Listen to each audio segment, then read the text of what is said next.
નમસ્કાર દર્શક મિત્રો, હું ઝારા ખાન વોઇસ ઓફ વડોદરા ન્યૂઝમાં આપનું સ્વાગત છે। વડોદરા શહેર મુસ્લિમ સમાજ અને all India Muslim personal law board દ્વારા માનવ સાંકળ રચી વકફ અમેન્ડમેન્ટ એક્ટ અને યુસીસીના કાળા કાયદાનો શાંતિપૂર્વક વિરોધ કરવાનો કાર્યક્રમ તાંડલજા જેપી પોલીસ સ્ટેશન 4 રસ્તાથી રાજવી ટાવર સુધી માનવ સાંકળ રચી રાખવામાં આવ્યો। આ કાર્યક્રમ બાબતે સરકાર અને કાયદા દ્વારા આપેલી ગાઈડલાઈન મુજબ કાર્યક્રમ યોજવામાં આવ્યો હતો, જેમાં ખૂબ મોટી સંખ્યામાં મુસ્લિમ સમાજના અગ્રણીઓ ઉપસ્થિત રહ્યા હતા, જેમાં પ્રશાસન દ્વારા ચુસ્ત બંદોબસ્ત પણ ગોઠવવામાં આવ્યો હતો। ब्यूरो रिपोर्ट हजरत खान साथे सुल्तान मंसूरी। जो है बड़ौदा में तांदलजा विस्तार के अंदर जो वक़फ़ एक्ट सुधारा करके लाया गया है उसके खिलाफ और गुजरात सरकार जो यूनिफॉर्म सिविल कोड लाना चाहती है उसके विरोध में पूरा बड़ौदा शहर आज यहाँ पर जमा हुआ है और उसका सख्त विरोध कर रही है कि वक़फ़ एक्ट वापस लिया जाए। जो मुसलमानों की जो संपत्ति पर ये नाजायज़ कब्जा करना चाहते हैं, धार्मिक हमारी जो संस्थाएं हैं, मदरसे, मसाजिद, खानकाएँ, उन पर ये अटैक करना चाहते हैं, उसको लिए जो है वापस ले, इसकी हमारी डिमांड है। और साथ में यूनिफॉर्म सिविल कोड जो गुजरात सरकार लाना चाहती है, ये डायरेक्टली समाज को विभाजन करना चाहती है। असल में हमारा देश जो है वो डाइवर्सिटी वाला है, प्लूरलिटी वाला है। यहाँ पर हम विभिन्न समाज, धर्म, भाषाएं अपने देख सकते हैं, लेकिन ये सबके लिए समान कर देना चाहते हैं।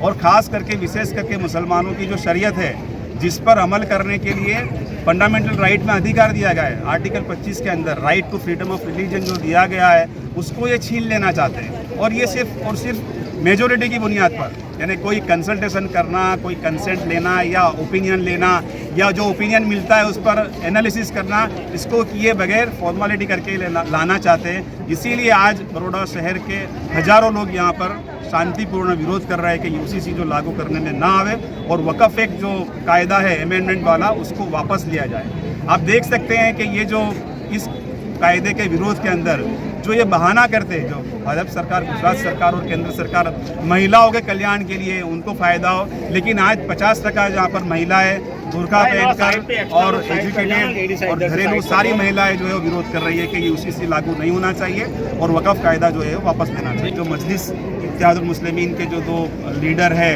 इमरान और रमज़ान, ये इसके एप्लीकेंट है। इरफान सैयद है, जमात इस्लामी हिंद के अहले सुन्नत वल जमात के जो लोग हैं, इसके एप्लीकेंट है। आज की जो परमिशन मिली थी, तो उसमें जब हमारी चर्चा हुई डीसीपी के साथ, तो हमने ये बात रखी कि आप ऐसा एक उदाहरण बताइए, दाखला बताइए कि जब मुसलमानों ने रिलीजियस के अलावा कोई रैली के लिए, कोई प्रोटेस्ट के लिए, धरना के लिए परमिशन ली हो, कार्यक्रम किया हो और उसमें रायोटिंग हुआ हो, उसमें कोई डिस्टर्बेंस हुआ हो, तो कोई जवाब नहीं था।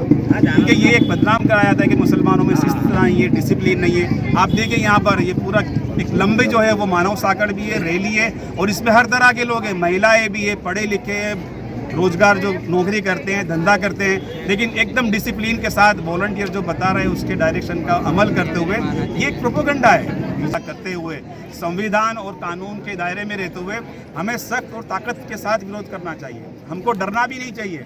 बंधारण मना करता है कि डरना नहीं है। तो मेरा ये आह्वान है और ये रिक्वेस्ट है कि हमको जब भी ज़रूरत पड़े कानून का इस्तेमाल करें, बंधारण का इस्तेमाल करें और मजबूती के साथ। अगर हम उसका इस्तेमाल करेंगे तो हम ज़्यादा मजबूत होंगे, नहीं तो हमारे अंदर जो डर और खौफ डाला गया है वो निकलेगा नहीं। एडवोकेट ऐसे नहीं। તમે પોતે પણ જાણો છો કે આ વકફ અને યુસીસીનો વિરોધ છે ને બહુ શાંતિપૂર્ણ લોકો એમ પણ શાંતિપૂર્ણ જ છે બધા ને શાંતિપૂર્ણ ઊભા છે અને માનવ સાંકળ બનાવીને ઊભા છે। એટલે સરકાર સુધી એ વાત જાય તો કે ભાઈ લોકોને પોતાના 25, 26 આપણે બધા જાણીએ છીએ આર્ટિકલને, એ આર્ટિકલ પ્રમાણે લોકોને જીવવા દઈએ અને દેશમાં વર્ષોથી બધા હળીમળીને રહે છે એ જમના ગંગા તહેજીબને આપણે ચાલુ રાખીએ। એની માંગ છે, બીજી કોઈ માંગ જ નથી। મુસ્લિમોની કોઈ માંગ નથી। હળીમળીને રહો અને પોતાના મذહબ પર ચાલવા દો, એના સિવાય બીજી કોઈ માંગ નથી। તમે જુઓ છો મુસ્લિમોએ કોઈ દિવસ મોટી મોટી તંજીમોએ પણ કોઈ દિવસ બીજી કોઈ માંગ નથી કરી। આટલી જ માંગ કરી છે કે એમને એમના મذહબ પર ચાલવા દો અને એમના જે પર્સનલ લો છે એમની ઉપર ચાલવા દો। એટલે આ શાંતિપૂર્ણ લોકો વિરોધ કરી રહ્યા છે। ઉમ્મીદ છે શાંતિપૂર્ણ આ વિરોધ પૂરું થશે। આજરોજ તમે જોઈ રહ્યા છો કે વડોદરા મુસ્લિમ સમાજના તમામ લોકો રસ્તા ઉપર ઉતર્યા છે અને સંવૈધાનિક રીતે પોતાનો વિરોધ દર્શાવી રહ્યા છે। આ વિરોધ જે વકફ એમેન્ડમેન્ટ બિલ આ સરકાર દ્વારા પાસ કરવામાં આવેલું છે અને આવનારા સમયમાં ગુજરાત સરકાર દ્વારા જે યુસીસી બિલ પાસ કરવાના પ્રયત્ન થઈ રહ્યા છે. અમે તો એવું કહીશું કે એ પાસ તો કરી જ દેવાના છે, કારણ કે ઓપિનિયન આપીને તો કોઈ મતલબ નથી. વકફ બિલનું ઓપિનિયન માંગેલું ત્યારે કરોડો લોકોએ અભિપ્રાય આપેલો કે અમને વકફ એમેન્ડમેન્ટ બિલ નથી જોઈતો. તેમ છતાં આ સરકારે પોતાની મેજોરિટીની સીટોથી વકફ બિલ પાસ કરાવી દીધો. હવે યુસીસીનો કાયદાની વાત કરે છે. યુસીસીના કાયદા માટે કરોડો નહીં, અબજો ઓપિનિયન પણ જશે તો પણ સરકાર પોતાની મેજોરિટીથી આ બિલ પાસ કરાવી દેશે. યુસીસીના કાયદામાં એમ કહેવામાં આવી રહ્યું છે સરકાર દ્વારા કે મુસ્લિમ મહિલાઓને ન્યાય આપવા માટે આ કાયદો બનાવી રહ્યા છે. તમને મુસ્લિમોને આટલી લાગણી ક્યારથી થઈ ગઈ? આ મુસ્લિમ સમાજની મહિલાઓ તમે રોડ ઉપર જુઓ, જેટલા સાંસદ છે, ધારાસભ્ય છે, મંત્રીઓ છે, તમે રોડ ઉપર જુઓ કે મુસ્લિમ મહિલાઓ આ યુસીસી કાયદાનો વિરોધ કરવા માટે નીકળી છે. કારણ કે એમને ખબર છે કે આ જે યુસીસી અને વકફ એમેન્ડમેન્ટ બિલ છે એનાથી અમારા શરિયતમાં દખલઅંદાજી થઈ રહી છે અને અમારા ઇસ્લામના વિરુદ્ધમાં છે. વકફનો મતલબ એવું થાય છે કે અલ્લાહની પ્રોપર્ટી જો કોઈ પણ વ્યક્તિ કોઈને પણ ડોનેટ કરવા માંગે છે તો એને રોકવાનો અધિકાર કોઈને નથી.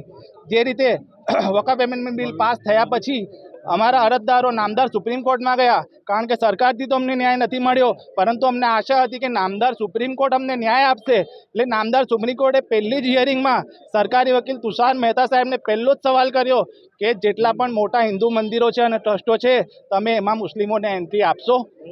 ત્યારે એમની પાસે એ સવાલનો કોઈ જવાબ નહીં હતો. તો તમારી પાસે સવાલના જવાબ નથી હોતા તો આવા કાયદાઓ તમે કેમ બનાવો છો?